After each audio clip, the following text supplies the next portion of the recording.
یہ آیت مبارکہ ہے جی سورہ الرعد کی آیت نمبر 41 پڑھنے لگا ہوں۔ اللہ کریم ارشاد فرماتا ہے اولم یروا انا نأتی الارض ننقصها من اطرافها واللہ یحکم لا معقب لحکمہ وہو سریع الحساب۔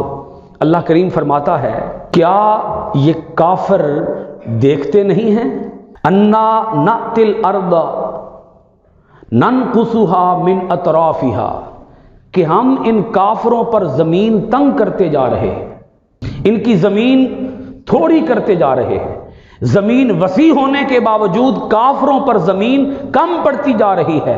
واللہ یحکم، اللہ جب حکم دیتا ہے تو اس حکم کو جاری بھی فرماتا ہے۔ لا معقب لحکمہ، اللہ جب حکم دیتا ہے تو اللہ کے حکم کو کوئی پیچھے نہیں ڈال سکتا، اللہ کے حکم سے کوئی سر منہ انحراف نہیں کر سکتا، اللہ کے حکم کو کوئی پس پشت نہیں ڈال سکتا، اللہ کے حکم کو کوئی نیچا نہیں کر سکتا۔ اللہ کا حکم ہمیشہ بلند رہتا ہے، اللہ کا حکم اوپر رہتا ہے۔ وَهُوَ سَرِيعُ الْحِسَابِ، اور وہ بڑی جلدی ان کافروں کا حساب لینے والا ہے۔ ان کافروں کا بڑی جلدی، وہ وقت بڑی جلدی آنے والا ہے جب ایک ایک کافر کے ایک ایک عمل کا کیا ہوگا؟ حساب ہوگا۔ اب اس آیت مبارکہ کو تھوڑا سا سمجھنے کی کوشش کیجئے، یہ بڑی خاص آیت مبارکہ ہے، اس سے ہدایت کے کئی سرچشمے پھوٹتے ہیں۔ اے کافرو، تمہیں اتنی بھی عقل نہیں ہے کہ وہ رسول صلی اللہ علیہ وآلہ وسلم جو مکہ سے نکلے مدینہ شریف پہنچے، ان کے ساتھ تھوڑے سے مسلمان تھے، رفتہ رفتہ مسلمان زیادہ ہوتے چلے گئے، تھے تھوڑے سے، تھے آہستہ آہستہ مسلمان زیادہ ہوتے چلے گئے، مومنین کی تعداد بڑھتی چلی گئی، اور جو کفار تھے، مشرکین تھے، کافروں کی صفوں سے نکل کر وہ مسلمانوں کی صفوں میں شامل ہوتے گئے، مشرکوں کی صفوں سے نکل کر مومنوں کی صفوں میں شامل ہوتے گئے، باطل کا راستہ چھوڑ کر حق کا راستہ قبول کرتے چلے گئے۔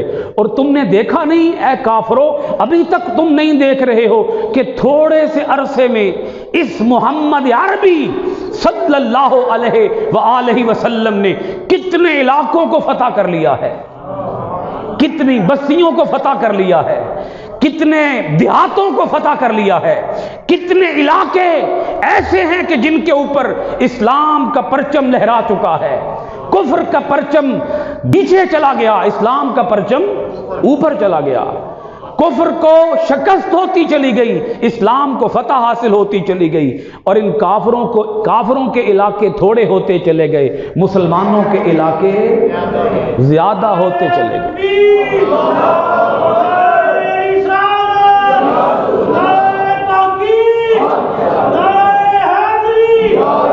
تو ان کے اوپر زمین کم پڑتی جا رہی ہے، ان کی زمین تھوڑی ہوتی جا رہی ہے، یہ محدود ہوتے جا رہے ہیں، مسلمان وسیع ہوتے جا رہے ہیں، مسلمانوں کو کشادگی مل رہی ہے، فتح مل رہی ہے، مال غنیمت مل رہا ہے، مسلمانوں کو خوشحالی نصیب ہو رہی ہے، مسلمانوں کا اللہ مسلمانوں کا ساتھ دے رہا ہے، اللہ کافروں کا ساتھ، بولو تو صحیح نہ یار، اللہ کافروں کا ساتھ نہیں دے رہا، اللہ کس کا ساتھ دے رہا ہے؟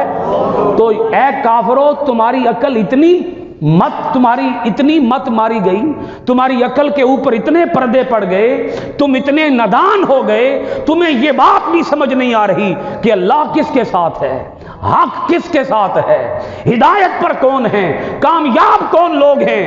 اب یہاں اللہ کریم نے آگے ایک بات ارشاد فرمائی، اللہ کریم نے فرمایا کہ اللہ کا حکم ہی غالب ہو کر رہتا ہے۔ غلبہ کس کو ملتا ہے؟ بولیے غلبہ کس کو ملتا ہے؟ اللہ کے حکم کو۔ سر بلندی کسے ملتی ہے؟ اللہ کے حکم کو، اللہ کے دین کو غلبہ نصیب ہوتا ہے۔ کفر ہمیشہ پست ہی ہوگا، کفر ہمیشہ کفر کو ذلت و خواری کا سامنا ہی کرنا پڑے گا، اور بلندی، عظمت، وقار، عزت وہ کسے نصیب ہوگی؟ بولیے، اسلام کو نصیب ہوگی، اسلام کو نصیب ہوگی، اسلام کو نصیب ہوگی۔ یہاں سے اے کافرو تم یہ بھی اندازہ نہیں لگا سکتے کہ ہمیں کفر چھوڑ کر اسلام کی طرف آ جانا چاہیے۔ اللہ کریم اب دیکھیں، کافروں کو سمجھانے کے لیے، کافروں کو ہدایت پر لانے کے لیے اللہ کریم کتنے موتی بکھیر رہا ہے۔ قرآن مجید کا ایک ایک لفظ کافروں کو ہدایت پر لانے کے لیے ہے۔ بولیے، کافروں کو، گمراہوں کو راہ راست پر لانے کے لیے۔ اے گمراہو، اے ہدایت سے ہٹ جانے والو، کب تک ہدایت سے ہٹے رہو گے؟ کب گمراہی کو چھوڑو گے؟ کب حق کے راستے پر آؤ گے؟ کب اسلام کے راستے پر آؤ گے؟ ذلت اور خواری کا راستہ کب چھوڑو گے؟ اب یہاں ایک بات سمجھ لیجئے، ہم ہیں مسلمان، لیکن سچی بات یہ ہے کہ ہم نے بھی اسلام کو چھوڑ دیا ہے۔ ہم نے اسلام کی صرف نظام عبادت کو اپنا لیا، صرف نظام عبادت کو، نظام سیاست کو چھوڑ دیا، اسلام کے نظام سیاست کو چھوڑ دیا، اسلام کے نظام معیشت کو چھوڑ دیا، اسلام کے نظام معاشرت کو چھوڑ دیا، اسلام کے ہر نظام کو چھوڑ دیا۔ بس ہم نے جمعے کے 2 فرض اپنا لیے، بس رمضان کے روزے رکھ لیے، اللہ اللہ تے خیر صلی اللہ۔ باقی ہمارا دین کتنا سا رہ گیا ہے آپ خود اندازہ لگا لیجئے۔ بازاروں میں دین نہیں ہے، گھروں میں دین نہیں ہے، محلوں میں دین نہیں ہے، بستیوں میں دین نہیں ہے۔ اسی وجہ سے تو ہم ذلیل ہو گئے، خوار ہو گئے، اسی وجہ سے تو ہم رسوا ہو گئے، اسی وجہ سے تو ہماری پستی ہمارا مقدر بن گیا، زوال ہمارا مقدر بن گیا۔ آؤ اس دین کی طرف آ جاؤ، اس اسلام کی طرف آ جاؤ، اس کو نظام حیات بنا لو، اسلام کو نظام حیات بنا لو، ضابطہ حیات بنا لو، دستور حیات بنا لو۔ جو اسلام کو نظام حیات بنا لے گا، جو اسلام کو اپنی پوری زندگی کا نظام بنا لے گا، پھر کیا ہوگا؟ سربلندی اسے حاصل ہوگی، عظمت اسے حاصل ہوگی، ترقی اسے حاصل ہوگی، وقار اسے حاصل ہوگا، عظمت اسے حاصل ہوگی۔ اللہ کریم ہمیں سربلند ہونے کی توفیق عطا فرمائے۔